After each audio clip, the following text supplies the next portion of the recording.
Septiembre 8 del 2009. Amigos, hace unos minutos me he enterado de lo que el gabinete del presidente Calderón ha pensado es la única salida para la economía mexicana. Desgraciadamente difiero con su secretario y lo que el gabinete ha plasmado en su iniciativa. Aquí explicaré por qué nos afecta, y no cumplirá con las expectativas tan solo siguiendo un poco de lógica. Lo negativo que miro en la iniciativa es lo siguiente. 1. Pasar el ISR del 28 al 30%. 2. Un aumento del IVA en un 2%. 3. Aumento a las telecomunicaciones en un 4%. 4. Descongelar la tasa de incremento mensual para gasolina y diésel que a principios de año había congelado Felipe Calderón por decreto. Los negocios para México se mantienen en nivel de competitividad mundial, mientras que países como Brasil han subido notoriamente. Empezaré a comentarles el porqué mi negativa a la iniciativa de la presidencia, y espero llegue a oídos de los legisladores, y tomen en cuenta propuestas más inteligentes. Los mexicanos siempre nos hemos quejado de los impuestos, a la subida inconmensurable de ellos, y a la vez nos damos cuenta de que se pasan inventando nuevas formas de recaudación cuando hay maneras de hacerlo sin evasión por parte de nadie. Se dice que a quien más tiene más se le cobra, mientras que en realidad a quien le están cobrando es a los trabajadores que tienen un trabajo constante, y aquellos que llevan sus trámites en regla con el país. El IVA es lo único en lo que las personas en general podemos pagar impuesto, y lo único en lo que no podremos evadir absolutamente nada. Sin embargo, se vuelve un abuso cuando además de ello se le impone a los consumidores empadronados otro tipo de impuestos.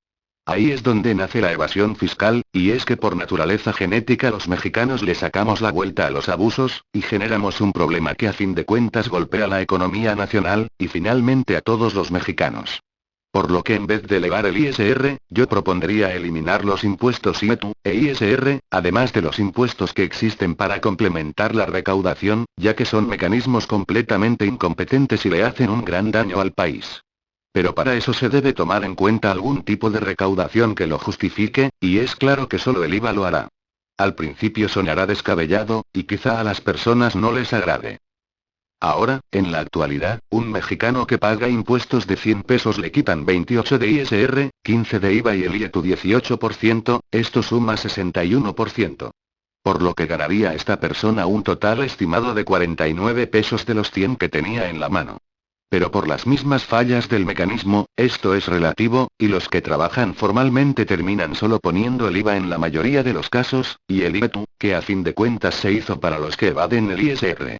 Lo que propongo sería elevar el IVA del 15% a un 20%, quitando los otros mecanismos, y evitando elevar esta tasa a los medicamentos, ya que la mayoría de los mexicanos nos veríamos seriamente afectados, más aun cuando existe desabasto en el IMSS o en el ISSSTE, y con respecto al alimento, imponerle el impuesto correspondiente, empezando gradualmente de 2% anual. Solo este tipo de mecanismos veo podría elevar la economía sin afectar como lo ha hecho a la generación de empleos, y a las empresas, ya que sería un motor para ellos, lo que les animaría aún más a invertir. Sí, tiene un elevado costo político a corto plazo, pero a situaciones emergentes, medidas emergentes. Nuestro problema ha empezado a mediados del 2007, donde las ganancias generadas por el petróleo enloqueció a los legisladores, quienes aún en el 2008 se repartían el motín desconsideradamente como si no hubiese mañana.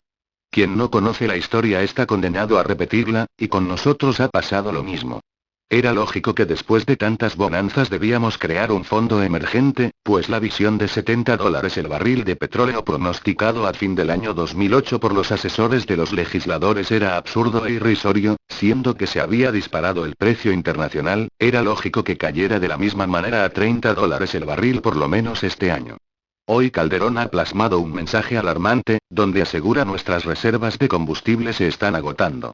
Eso es completamente cierto, las reservas de crudo no son eternas, y eso también va para la economía de toda Latinoamérica, incluyendo a Venezuela, pero no me meteré en su política económica ni en la de ningún país que no sea el mío.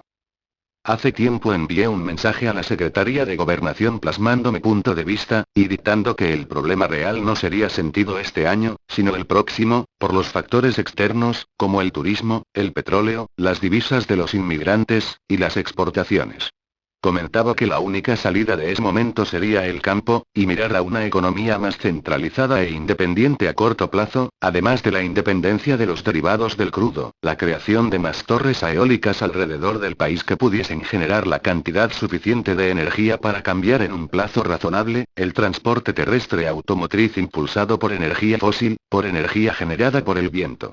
En respuesta me topé unas semanas después con un informe que hablaba de necesitar construir una refinería, y un concurso desmesurado por parte de los estados para eliminar cosechas y tierras capaces de generar comida, y construir en ellas un monstruoso elefante blanco que costará cientos de millones de dólares y se terminará de construir en el 2016 aproximadamente. Siendo lógicos mis amigos, ustedes si tuviesen ese dinero, y vieran que todo el mundo está buscando nuevas maneras de generar energía sin petróleo, ¿mandarían a construir esa refinería? Pero el problema en nuestro país es que los políticos y funcionarios solo ven el costo político que tendrá en las elecciones próximas las medidas que toman, y no toman en cuenta una voz solitaria en medio de millones de personas que quieren decir y opinar sobre lo que pasa en su país. Si se acepta la iniciativa tal cual, el daño a México será aún mayor, pues a todo esto habrá que incluirle el descongelamiento del diésel y la gasolina, lo que generará crecimiento en los precios y productos básicos desmesuradamente. El transporte será cada vez más caro, y es lógico que ellos nunca pierden. Justo ahora en Sinaloa se acaba de incrementar el pasaje de transporte urbano hasta en 6 pesos con 60 centavos, lo que genera un problema ante lo poco que ha subido el salario mínimo. Se está por incrementar también el precio de la tortilla, incluida en el producto básico del mexicano, llegando a 11 pesos con 50 centavos por kilo en algunos lugares del estado.